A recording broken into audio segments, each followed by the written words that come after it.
শর্মিষ্ঠা দি, একটুখানি বলো তোমাদের যে মুখার্জি বাড়ির পুজো এবং 200 বছরের পুরনো পুজো, একটু ইতিহাসটা জানতে চাই।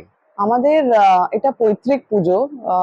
ঢাকা বাংলাদেশ যখন ছিল সেখান থেকে আমাদের পুজো, এবং পরবর্তী সময় আমার ঠাকুরদাদা এবং তার ফ্যামিলি এখানে যখন শিফট করে তখন তারা পুজোটাকেও এখানে নিয়ে আসে, এবং আমরা আহ, আমরা নিজেদেরকে লাকি মনে করি যে আমরা পরবর্তী প্রজন্ম সেই পুজোটাকে আমরা মানে মেনটেন করতে পেরেছি। যেরকম আমি এখন তুমি দেখতে পাচ্ছ, আমি আমার আমার সব থেকে বাড়ির ছোট মেয়ে আদিয়া, হ্যালো বলো সবাইকে। আমি মুখার্জির এখন বড় মেয়ে, আর মুখার্জি সব থেকে ছোট মেয়ে বসে আছে।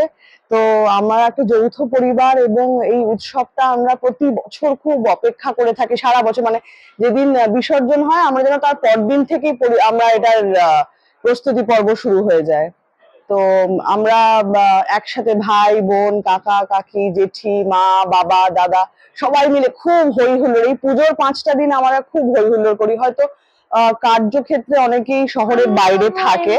তুমি বলবে কার্যক্ষেত্রে সবাই, যেরকম আদিয়া, where do you live? মামা বাবার সাথেও দিল্লিতে থাকে। তো আদিয়াস প্রত্যেক বছর পুজোর সময় এখানে চলে আসে এবং ওখানে ফ্রেন্ডসদেরকে বলে যে ও কলকাতা পল্লীশ্রী বাড়িতে যাচ্ছে পুজো করতে। আদিয়া ঠাকুর আনতে গেছিল, ঢাক বাজাবে, তাই না মা? তুমি ঢাক বাজাবে না? তুমি বড় দুর্গা মাইকি বলবে না? ইয়েস, তুমি একবার বড় দুর্গা মাইকি বলে দাও।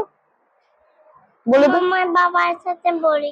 ওর মা বাবার সাথেও বলে। আচ্ছা ঠিক আছে, মা বাবার সাথেও বলবে। তো এই আর কি। আমার কাছে ব্লু আইসক্রিম ছিল। ও আচ্ছা আচ্ছা, ও শি এনজয়েড ব্লু আইসক্রিম, সেটা বলছে ও। মানে এটা একটা বিশাল উৎসব, তুমি বুঝতেই পারছো। হ্যাঁ, অনেক রকম কালার, অল রেইনবো কালার্স এর আইসক্রিম, খুব খাওয়া দাওয়া, ভোগ রান্না, একটা বিশাল আড্ডা, মানে একটা দারুণ পরিবেশ সৃষ্টি হয় পল্লীশ্রী বাড়িতে। তোমাদের এখানে মূর্তিতে আমি দেখতে পাচ্ছি জেনারেলি গণেশ একদিকে যেদিকে দেখে আমরা অভ্যস্ত এবং কার্তিককে যেদিকে দেখে আমরা অভ্যস্ত, এখানে কিন্তু পুরোটাই উল্টো। সেটা একটু ঘটনাটা একটু জানতে চাই। সেটা মনে হয় আমি আমার থেকে বেশি বেটার। আমাকে ব্লু আর পিঙ্ক আর ব্রাউন চকলেট। ওকে ডান।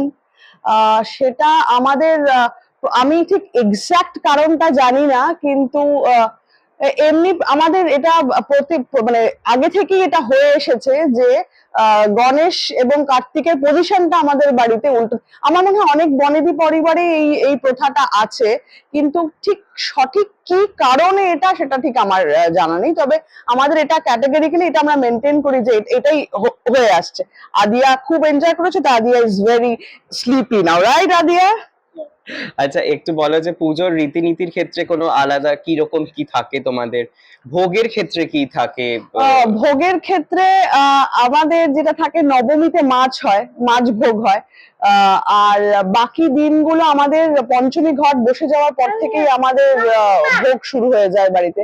এবং শুধু বাড়ি বলে না, আমাদের সমস্ত পাড়ার যত মানে পাড়াটা একটা ফ্যামিলির মতন আমাদের এখানে।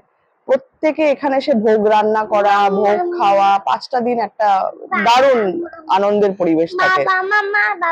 আর এখানে রান্নার ক্ষেত্রে যেটা হয় যে প্রথম দিন ধরো পঞ্চমী দিন তুমি যেটা বললে যে ঘট বসে যায়, এবং তারপরে মায়ের ভোগের মানে নিশ্চয়ই এক এক দিন এক একটা রকম থাকে, সেই ভোগ কি আমিষ থাকে নিরামিষ থাকে? না, আমাদের নিরামিষই থাকে, শুধুমাত্র নবমীতে মাছ ভোগ দেওয়া হয় মাকে। আচ্ছা, নবমীর দিনকে আমাদের মাছ ভোগ দেওয়া, বাকি দিন সব আমাদের নিরামিষ ভোগ থাকে।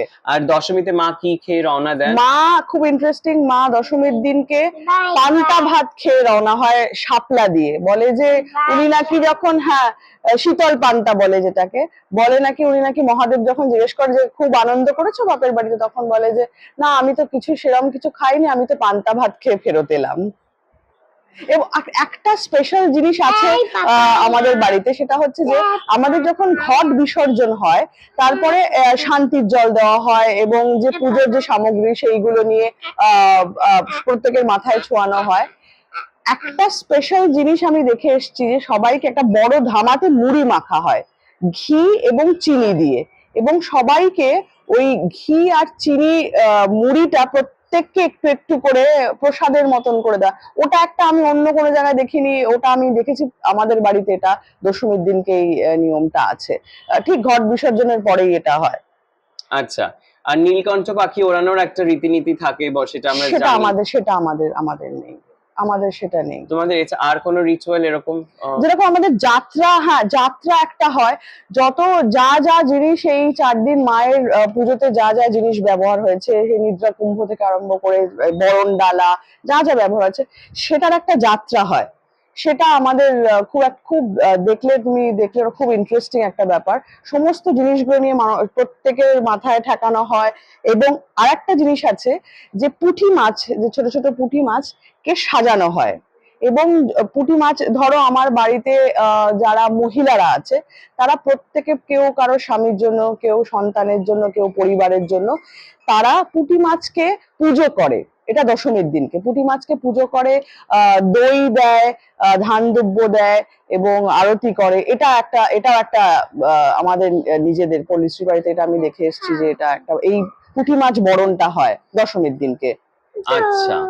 আর এবার যেটা হচ্ছে যে এখানে মায়ের এক একটা রং আমরা জানি যে মায়ের নাকি শিউলি ফুলের মতন গায়ের রং, শিউলি ফুলের বোটার মতন। আমাদের তুমি এখানে দেখো কিন্তু আমি দেখছি বাসন্তী রং। বাসন্তী রং, হ্যাঁ হ্যাঁ, আমাদের বাসন্তী রঙের মা আসেন এবং প্রত্যেক বছর মা এই লাল বেনারসি পরেই আসেন। আচ্ছা।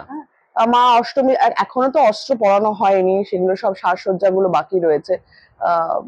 মা আরো গয়না পরবেন, আরো ফুলের মালা, আমাদের যেরকম রঙ্গন ফুলের মালা দিয়ে মাকে পুজো করা হয় ও আচ্ছা।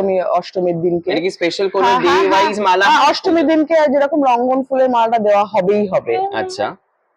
তো এই আর কি। আর 108 পদ্ম দিয়েও তো মায়ের সেগুলো মানে তো সেটা যেমন সেগুলো হয়। যেরকম আছে তো আছে, কিন্তু রঙ্গন ফুলের মালাটা দেওয়া হয়।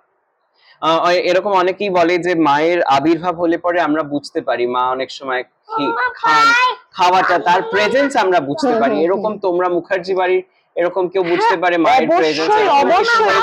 অবশ্যই যখনই মা, যখন আমাদের বাড়িতে জানো তো, যখন পঞ্চমী ঘটটা বসে যায়, তার পরের যে প্রত্যেকদিন সকালবেলা, ধরো আজকে যেরকম সকালবেলা 5টা থেকে পুজোর প্রস্তুতি শুরু হয়েছে, 7:15 মধ্যে পঞ্চমী ঘট বসে গেছে, বাড়ির যে ভাইবটা সেটাই চেঞ্জ হয়ে যায়। ধূপ ধুনো, ঢাকের আওয়াজ, প্রত্যেকদিন সকালবেলায় যখন ভোরবেলা 5টার সময় ঢাকের আওয়াজে ঘুম ভাঙছে, এটার একটা আলাদা একটা মনে হয় একটা ফিলিংস। আর বনেদি বাড়িতে আমরা জানি যে নাকে নোলক পড়তে হয় প্রত্যেক বাড়ির মেয়েদের, এখানেও কি তাই? সেটা এখন আর হয়ে ওঠে না, কিন্তু দশমীর দিনকে সিঁদুর খেলাটা আমাদের খুব সুন্দর করে হয়। প্রত্যেকে কাকিমা জেঠিমা যারা আছেন তারা প্রত্যেকে, পিসিরা আছে, প্লাস এখন অনেক বন্ধু বান্ধব আসে আমাদের বাড়িতে একসাথে। এখন এরকম হয়েছে, হয়তো কোনো বন্ধু 1 বছর তাকে ডেকেছি পুজোতে, যে আমার বাড়িতে পুজো হয় এসো, তারপরে সে এত পুজোটার সাথে একাত্ম হয়ে গেছে যে তারা এখন আর অন্য কোনো প্যান্ডেলে যায় না, বলে তোর বাড়িতেই পুজোতে এসে 4টে দিন সন্ধ্যেবেলা হোক সকালবেলা হোক আনন্দ করব।